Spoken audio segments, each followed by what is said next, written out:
Bonjour à chacun, à chacune. Nous sommes arrivés au 4e dimanche de l'Avent. Et sans plus tarder, je vous invite à écouter une première lecture dans le livre d'Ésaïe, faite par Étienne. Elle sera suivie, cette lecture, d'une prière de Lolita. Ésaïe chapitre 11, versets 1 à 10. Puis un rameau poussera de la souche d'Isaïe. Un rejeton de ses racines portera du fruit. L'esprit de l'Éternel reposera sur lui. Esprit de sagesse et de discernement. Esprit de conseil et de puissance. Esprit de connaissance et de crainte de l'Éternel. Il prendra plaisir dans la crainte de l'Éternel. Il ne jugera pas sur l'apparence, n'adressera pas de reproches sur la base d'un oui-dire. Au contraire, il jugera les faibles avec justice et corrigera les malheureux de la terre avec droiture. Il frappera la terre par sa parole, comme par un coup de bâton, et par le souffle de ses lèvres, il fera mourir le méchant. La justice sera comme une ceinture autour de sa taille, et la fidélité comme une ceinture sur ses hanches. Le loup habitera avec l'agneau, et la panthère se couchera avec le chevreau. Le veau, le jeune lion et le bétail qu'on engraisse vivront ensemble, et un jeune garçon les conduira. La vache et l'ours auront un même pâturage, les petits un même enclos, et le lion mangera de la paille comme le bœuf. Le nouveau-né s'amusera sur le nid de la vipère, et le petit enfant mettra sa main dans la grotte du cobra. On ne commettra ni mal ni destruction sur toute ma montagne sainte, car la terre sera remplie de la connaissance de l'Éternel, tout comme le fond de la mer est recouvert par l'eau.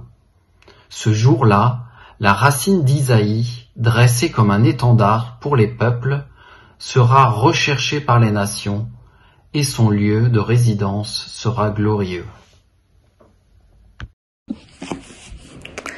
Bonjour tout le monde, mettons-nous en présence du Seigneur.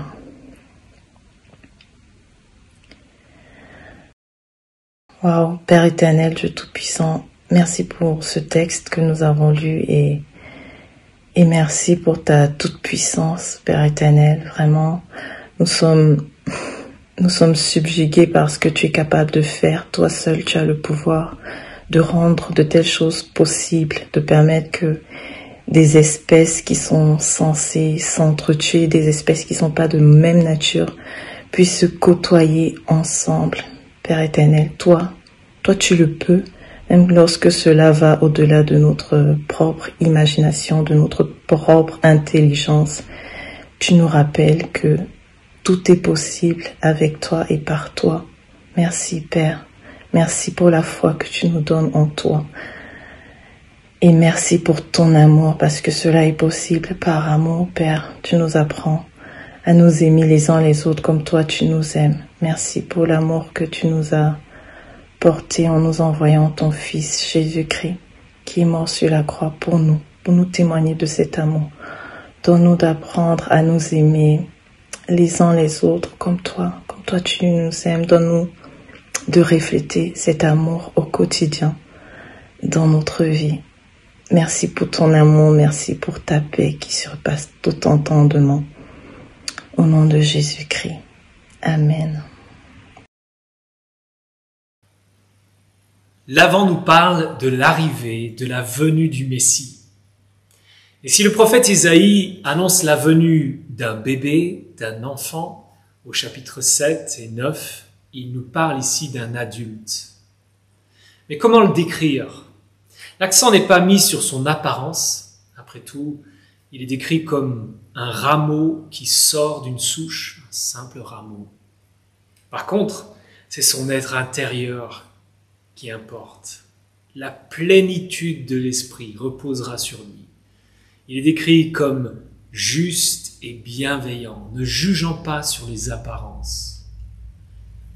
Si l'avant sa venue est décrit ici par Ésaïe, le Nouveau Testament nous plonge dans une seconde attente de sa venue.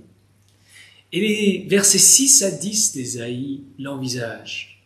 Ils nous décrivent de manière imagée le règne de paix qu'il va inaugurer.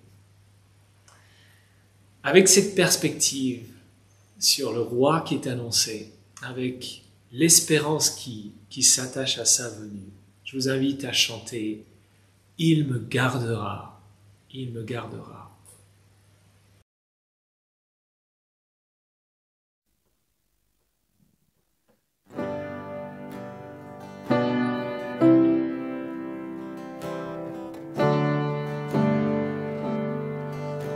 Je crains d'abandonner, Christ me comprend. Quand Satan vient me tenter, il me gardera. Sur ce chemin sans sonner, je me tiendrai car mon amour est souvent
Voici quelques mots sur la vie de notre Église.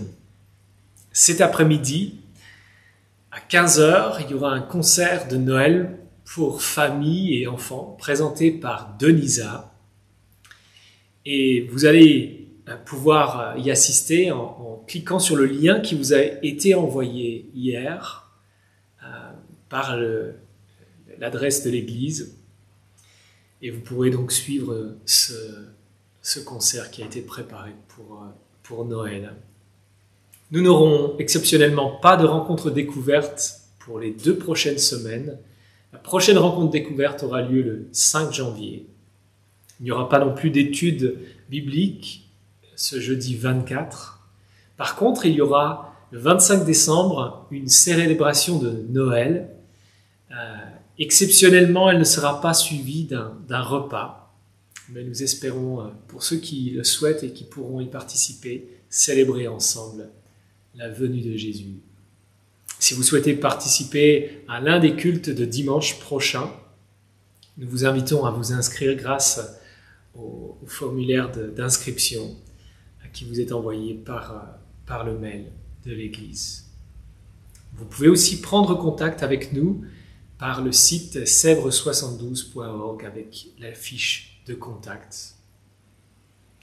Nous allons maintenant nous mettre à l'écoute de la parole de Dieu, une lecture qui sera faite par Yoël du texte que Matthieu va ensuite nous aider à méditer. Je vous invite, avant d'écouter la lecture du texte, à la prière. Notre Dieu, notre Père, nous voulons maintenant nous placer à l'écoute de ta parole, parole vivante, parole efficace, parole aussi qui nous permet de connaître ce Messie annoncé par les prophètes et qui est bienvenu au temps voulu, selon ta promesse. Nous voulons être à son écoute, à ton écoute. Nous voulons vivre en nouveauté de vie, sachant la bonne nouvelle qu'il incarne et le changement qu'il nous invite à vivre, par la puissance de ton esprit et pour la gloire de ton nom. Amen.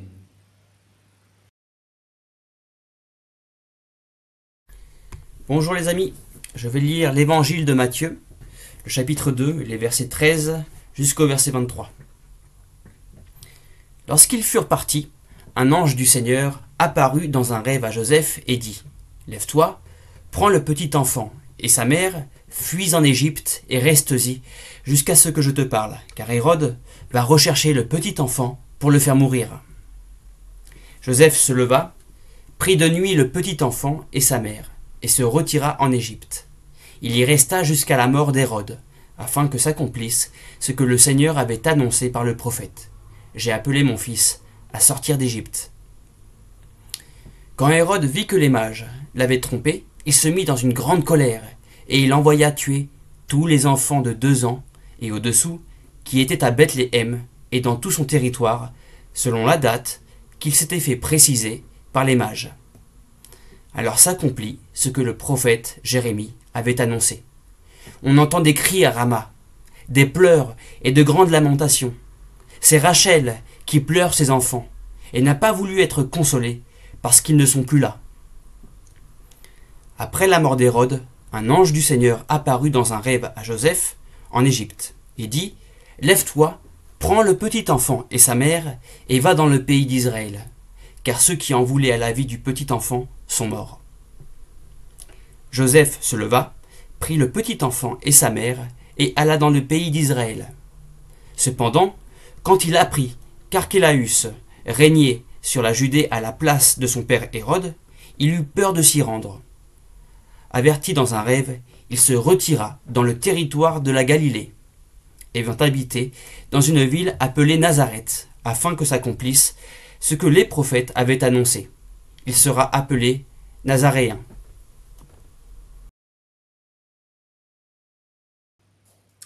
J'ai la joie d'être le papa d'un petit garçon de 2 ans et je dois dire que cette année, en ayant cela à l'esprit, je lis un petit peu différemment ces textes de l'Avent et tout particulièrement le récit de l'évangile de Matthieu. Dans le texte que nous venons d'entendre, un épisode insoutenable est raconté, celui de l'élimination des petits garçons de 2 ans et moins dans la ville de Bethléem.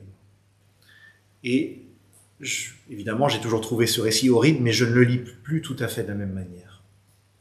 De même, malgré des circonstances tellement incomparables, je me mets un tout petit peu à la place de Joseph, qui doit en urgence prendre sa famille avec lui et quitter sa maison, son pays, pour fuir quelqu'un qui en veut à la vie de son garçonnet. L'histoire de Noël, on l'oublie parfois, est empreinte de tragédie. Le roi sauveur n'est pas venu dans un monde qui allait bien. Il est venu rencontrer une humanité perdue. Il est venu faire briller la lumière dans les ténèbres. Il n'est donc pas surprenant que l'histoire de Jésus soit une histoire marquée par des contrastes. La vie face à la mort, la lumière face aux ténèbres, la grâce face à la violence. Nous avons d'ailleurs déjà vu certains contrastes la semaine dernière dans la première partie de ce chapitre. Et nous allons nous situer aujourd'hui dans la continuité de cette réflexion, en nous intéressant en particulier à 3 contrastes qui ressortent de ce texte. Le contraste entre 2 rois, 2 projets et 2 exodes. 2 rois, tout d'abord. Dans le texte qui précède, les célèbres mages, dont Paul nous a parlé dimanche dernier, vont voir Hérode, le roi d'Israël à l'époque, et lui demandent « Où est le roi des Juifs ?» Forcément, ça ne pouvait que jeter un froid. Aller demander au roi « Où est le roi ?» Comme on pouvait s'y attendre, Hérode a mal pris la question. Y aurait-il un autre roi des Juifs que lui ? Or, dans tout cet extrait, comme on a commencé à le voir la semaine dernière, Matthieu nous dresse le portrait de 2 rois. D'une part, le roi reconnu par les hommes, en tout cas certains d'entre eux. D'autre part, le roi reconnu et envoyé par Dieu. Voyons d'abord le portrait qui nous est fait du roi Hérode. Au verset 13, un ange, un messager divin qui avait déjà annoncé à Joseph la naissance de Jésus, intervient une nouvelle fois pour l'informer que le roi Hérode en veut à la vie de son enfant. Les propos de l'ange sont clairs et terribles. Hérode va rechercher le petit enfant pour le faire mourir. Verset 13. On aurait pu penser qu'Hérode ne se serait pas senti particulièrement menacé par l'annonce de la naissance d'un petit garçon inconnu dans un village de Judée. Mais la suite va révéler le sombre projet d'Hérode. Non seulement il veut tuer Jésus, mais pour garantir, pour assurer ses arrières, en fait, pour garantir cet assassinat, il est prêt à supprimer tous les petits garçons en bas âge du village de Bethléem. Verset 16. Comme on l'a vu la semaine dernière, ce portrait d'Hérode que nous trouvons ici chez Matthieu cadre très bien avec ce qu'on apprend de lui par d'autres sources historiques, notamment l'historien juif Flavius Joseph. Hérode était un homme paranoïaque, obsédé par la trahison, capable des pires atrocités pour éviter d'être supplanté. Voyons maintenant le portrait de l'autre roi dans ce texte, l'enfant Jésus. Au chapitre 1, il nous a déjà été présenté comme le Christ, c'est-à-dire le roi sauveur et libérateur, promis depuis des siècles dans les Écritures hébraïques. L'identité royale de Jésus est confirmée par les mages au début du chapitre. Ils sont à la recherche du roi des Juifs, verset 2. Or, le contraste entre les 2 rois est on ne peut plus extrême. D'un côté, on a un vieux dictateur tyrannique et paranoïaque qui siège sur le trône de Jérusalem tout en étant allié à l'Empire romain. Et de l'autre, nous avons un enfant né dans une famille modeste qui doit être emmené en hâte à l'étranger pour éviter la mort. Un roi que personne ne connaissait, qui n'avait ni palais, ni armée, ni richesse. Matthieu insiste d'ailleurs discrètement sur la fragilité de Jésus, qui est décrit 6 fois dans ce texte comme un petit enfant. Ce contraste doit nous faire réfléchir. Dieu aurait pu envoyer son Messie avec fracas, avec une armée d'anges, pour balayer Hérode, l'usurpateur, et ses protecteurs romains en un instant. C'est ce qu'on attendrait de la part de Dieu. Mais au lieu de cela, il a choisi de faire naître le Messie dans la fragilité et la vulnérabilité. Et pourtant, l'issue de cet épisode est sans appel. Hérode meurt, comme l'indique le verset 19, comme finissent par mourir tous les dictateurs. Jésus et ses parents pourront rentrer en Israël, versets 20 à 23. Mais surtout, ce petit enfant qui lui a échappé connaîtra, par contraste avec Hérode, un règne sans fin. Il suffit pour s'en rendre compte de constater qu'aujourd'hui, en 2020, ça fait longtemps, très très longtemps que plus personne ne s'est soucié d'Hérode le Grand. Ça fait longtemps que personne n'est plus soumis à son autorité, ni d'ailleurs à des despotes plus récents, les Hitler, Staline, Pol Pot et consorts. En revanche, des centaines de millions, voire des milliards d'êtres humains reconnaissent en Jésus-Christ leur Seigneur, leur Roi. En lisant ce texte et également ce que Luc écrit à propos de la naissance de Jésus, nous ne pouvons pas passer à côté de ce choix de Dieu d'incarner sa puissance dans l'humilité et la faiblesse apparente, tout en déjouant la puissance apparente, mais illusoire au final, des hommes. Et l'apôtre Paul écrira dans sa première lettre aux Corinthiens, au chapitre 20, verset 27, « Dieu a choisi les choses faibles du monde pour couvrir de honte les fortes. » Nous sommes constamment tentés de croire que la puissance et l'autorité se trouvent du côté du pouvoir financier, politique, militaire, culturel, idéologique, etc. Mais être chrétien, c'est croire que ces puissances-là, plus ou moins respectables selon les cas, sont limitées et devront ultimement s'effacer face à l'établissement du règne de Jésus-Christ, le roi légitime de toute l'humanité. Oui, être chrétien, c'est croire que le vrai souverain, c'est lui, le roi sauveur Jésus, celui qui a déclaré après sa résurrection, à la fin de ce même évangile de Matthieu, « Tout pouvoir m'a été donné dans le ciel et sur la terre. » Noël est pour nous l'occasion de refaire le point. Sous l'autorité de quel roi, de quelle autorité vivons-nous? Il n'y a pas besoin de vivre sous un roi sanguinaire pour se poser cette question. Quelles sont les puissances qui pèsent le plus dans nos vies? Une autre façon de se poser la question serait de se dire, quels sont les regards posés sur ma vie qui comptent le plus pour moi? C'est déjà un peu plus inconfortable. Est-ce que c'est le regard de mon patron, de mes amis, des gens que je croise, de mon conjoint, de ma conjointe, de mes enfants? Ces regards ne sont pas forcément mauvais. Mais une question qu'on doit régulièrement se poser face à nos préoccupations, face à nos choix de vie, est la suivante. Pour citer une phrase connue, c'est qui le patron? Plus nous intégrons que le maître de notre vie, c'est Jésus-Christ, plus ça va changer notre regard sur nos priorités et nos décisions. Essayons, ne serait-ce qu'une semaine, allez, la semaine de Noël, de réfléchir à toutes nos pensées et nos actes en nous rappelant que Jésus-Christ est le maître de notre vie et que c'est son regard qui compte en dernier lieu. Voilà en fait ce que ça veut dire de reconnaître Jésus comme Seigneur, une expression que nous utilisons volontiers. Nous avons comparé deux rois. Passons maintenant à deux projets que ce texte met en contraste, celui d'Hérode et celui de Dieu. Deux projets. Dans ce texte, oui, deux projets s'affrontent. Hérode veut supprimer Jésus et ce faisant, il veut, si j'ose dire, tuer dans l'œuf toute possible revendication d'un autre roi des Juifs. Le projet de Dieu, lui, est de protéger Jésus. Pourquoi? Non seulement pour la protection de Jésus lui-même, mais aussi parce que par Jésus, il veut sauver des hommes et des femmes, comme vous et moi. C'est ainsi que Jésus nous a été présenté au chapitre 1, verset 21. C'est lui qui sauvera son peuple de ses péchés. Au-delà du sort de l'enfant Jésus, donc, ce qui se joue, c'est tout simplement le sort d'abord d'Israël et puis de toute l'humanité. Il y a d'un côté un projet de mort et de l'autre un projet de vie.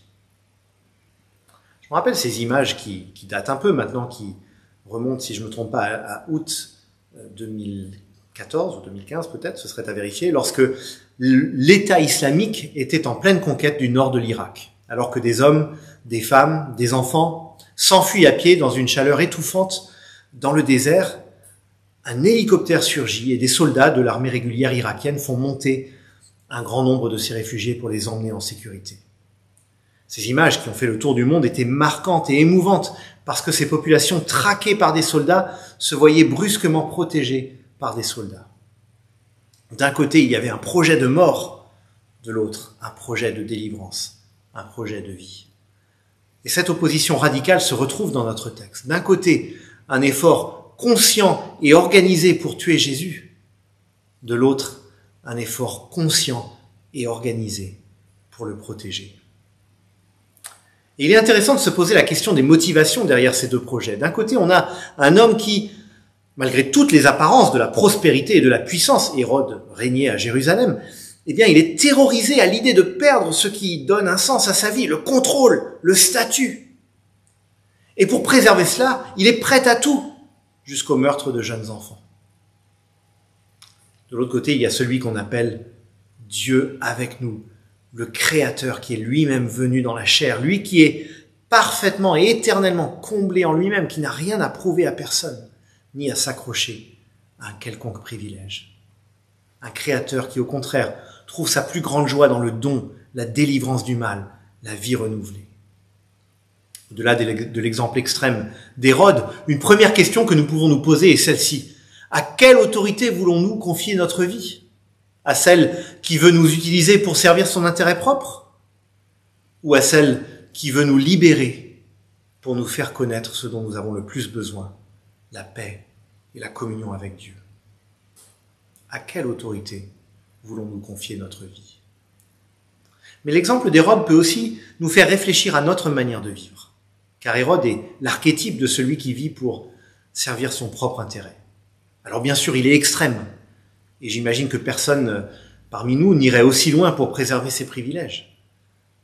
Mais à moindre échelle, n'est-ce pas une tentation constante de vivre en consacrant toutes ses pensées, toutes ses valeurs, tous ses efforts sur la préservation de sa position, de son statut, de ce qui donne un sens à notre vie? Si on me retire mon prestige professionnel, si on me retire mon statut social, si on me retire la vision bien contrôlée que je donne de moi-même, si on me retire mon confort matériel, comment est-ce que je vais réagir? Est-ce que je vais me tourner vers Dieu et trouver refuge dans son autorité? Ou est-ce que je vais me débattre dans tous les sens pour préserver la mienne, pour préserver mon statut? Certains trouveront peut-être que je pousse un peu loin la comparaison avec le roi Hérode. Mais ce qui me frappe dans sa réaction, c'est que il semble envisager au début du chapitre que Jésus est réellement le Messie. Sinon, pourquoi est-ce qu'il aurait demandé aux spécialistes de la loi dans quelle ville devait naître le Messie? Et pourquoi se serait-il senti menacé par un gamin de 2 ans?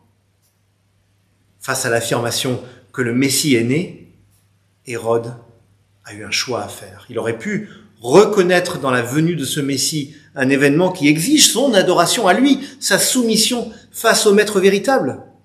Ça aurait été inconfortable, mais libérateur pour lui. C'est inconfortable, mais libérateur pour nous tous de reconnaître qui est le Seigneur véritable, qui a autorité sur notre vie. Mais Hérode a fait le choix inverse. Il était prêt à aller jusqu'au bout, à supprimer même le Messie pour préserver ses privilèges. Jusqu'au bout, il a voulu mener à bien ses projets aux dépens de ceux de Dieu. Futile ambition. Car non seulement Hérode a échoué à tuer Jésus, mais c'est lui qui est mort, peu après cet épisode, et comme le montre la fin du texte.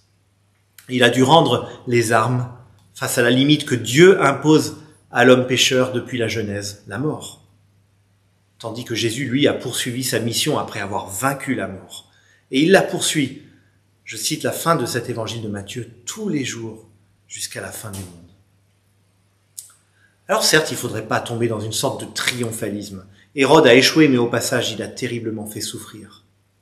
Le narrateur Matthieu raconte brièvement cette terrifiante rafle de Bethléem, en citant au verset 18 le prophète Jérémie. On a entendu des cris à Rama, des pleurs et de grandes lamentations. C'est Rachel qui pleure ses enfants et n'a pas voulu être consolée, parce qu'ils ne sont plus là. Rachel, dans le livre de la Genèse, c'est la femme de Jacob, également appelée Israël, le père de la nation. Les enfants de Rachel, dans l'imagerie biblique, donc, ce sont des enfants d'Israël. Quant à la ville de Rama, c'était une bourgade qui était sur le chemin du départ vers l'exil à Babylone. Ce verset, dans son contexte d'origine, chez Jérémie, évoque donc la déportation des Israélites à Babylone, le drame de la terre promise qui perd ses habitants. Une période terriblement sombre dans l'histoire du pays et du peuple. Or, à l'époque de la naissance de Jésus, nous nous trouvons à nouveau dans une période sombre. Et on voit que lorsque le Sauveur vient enfin, Jésus, sa venue est environnée de violence et de larmes. Mais même dans le récit de ce drame de Bethléem, il y a implicitement une espérance. Il est frappant que ce petit verset du prophète Jérémie que Matthieu cite est en fait placé dans un chapitre qui par ailleurs est consacré tout entier à l'espérance et à la consolation. Oui, Israël a souffert, mais Israël sera délivré, c'est le message de Jérémie chapitre 31. Juste après le verset sur les larmes de Rachel, d'ailleurs, le prophète Jérémie poursuit ainsi, Jérémie 31, 16, ne pleure plus, ne verse plus de larmes, Rachel. Tes fils reviendront du pays ennemi. L'exil, l'exode prendra fin. Au cœur même de la souffrance, l'espérance jaillit, car les projets de Dieu, pas toujours spectaculaires à nos yeux à leur début, demeurent toujours jusqu'au bout. Cela nous invite à la réflexion et à l'examen de soi. Nous avons tous des projets divers dans notre vie, et certains peuvent être tout à fait bons. Mais que restera-t-il de nos projets dans 1 an? Sans parler de dans 20 ans, sans parler de dans 50 ans et dans 2 siècles. En revanche, le projet que Dieu a mené à bien par Jésus-Christ est encore en cours aujourd'hui. Il n'y a pas d'investissement plus sûr pour nos projets que d'entrer dans les projets de Dieu. 2 rois, 2 projets, pour terminer, 2 exodes. Parmi les 4 évangélistes, Matthieu est celui qui est le plus nettement ancré dans la culture juive. Et il souligne depuis le début de son évangile l'ancrage de l'histoire de Jésus dans l'histoire d'Israël. Dans le premier verset de l'évangile, Jésus est présenté comme fils de David, fils d'Abraham, puis comme le Christ, c'est-à-dire le Messie, le roi qu'annonçaient les prophètes depuis des siècles. On a déjà vu que Jésus est présenté dans ce chapitre 2 comme le roi des Juifs. Mais Matthieu va plus loin.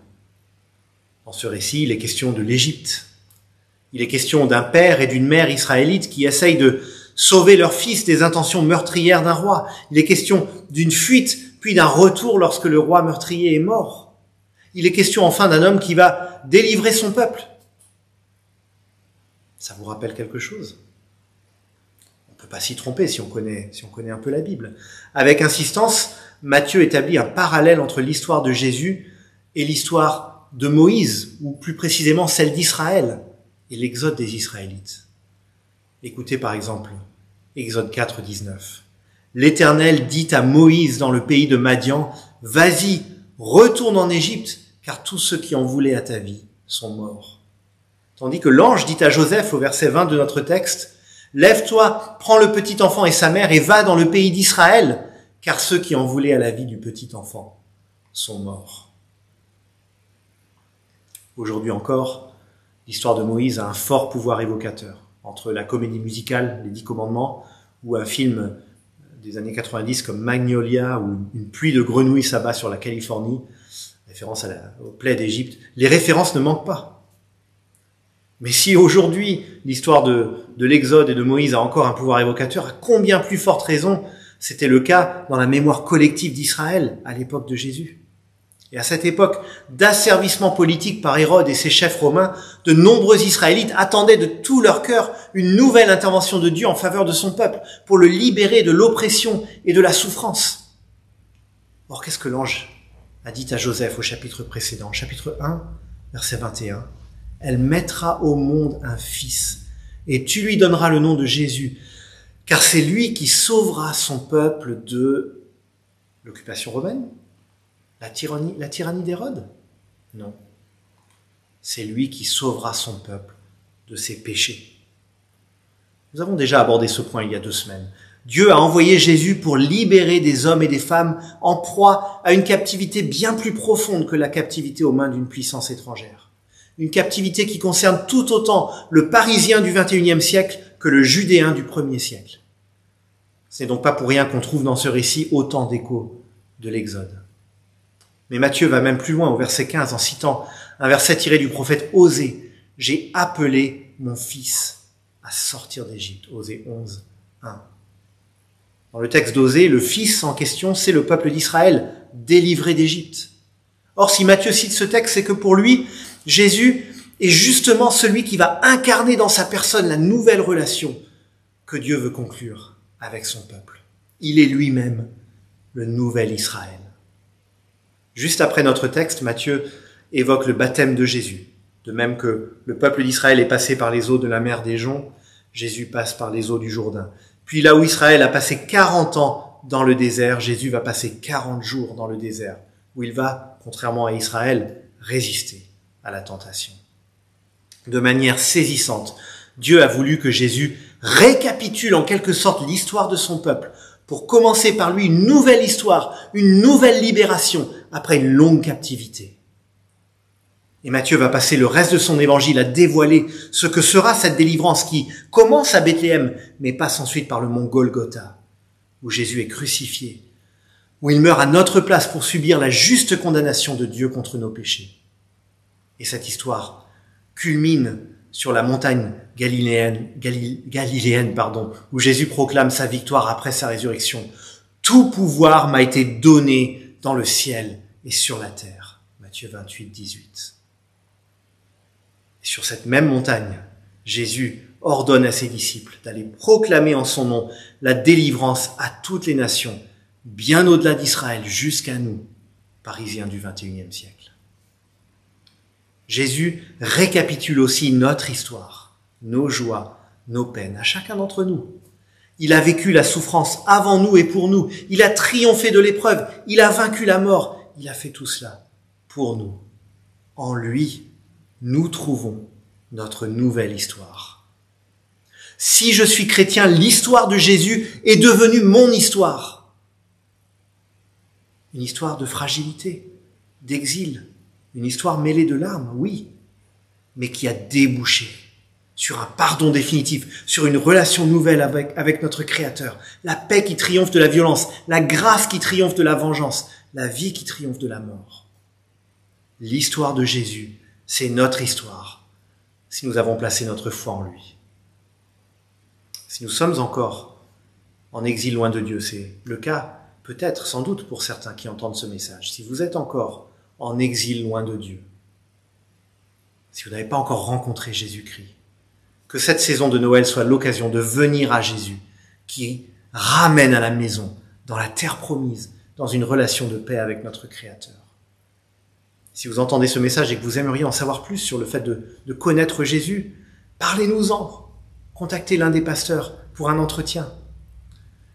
Paul Harrison, Paul Bourdois ou moi-même. Essayez un mardi ou un vendredi après les fêtes la rencontre découverte.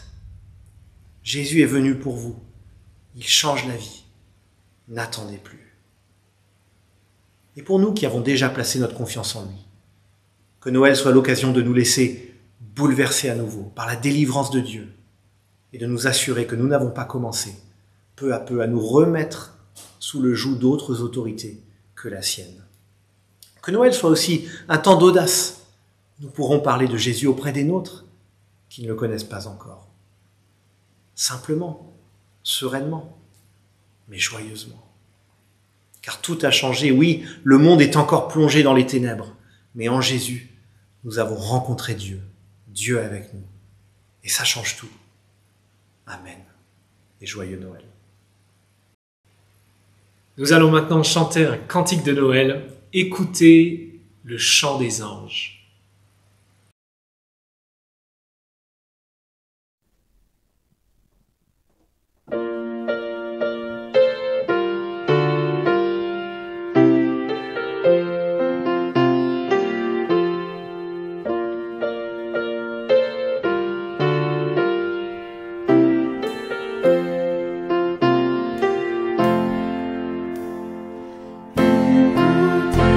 Le chant des anges.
Nous terminons avec une parole de bénédiction tirée de la fin du livre de l'Apocalypse.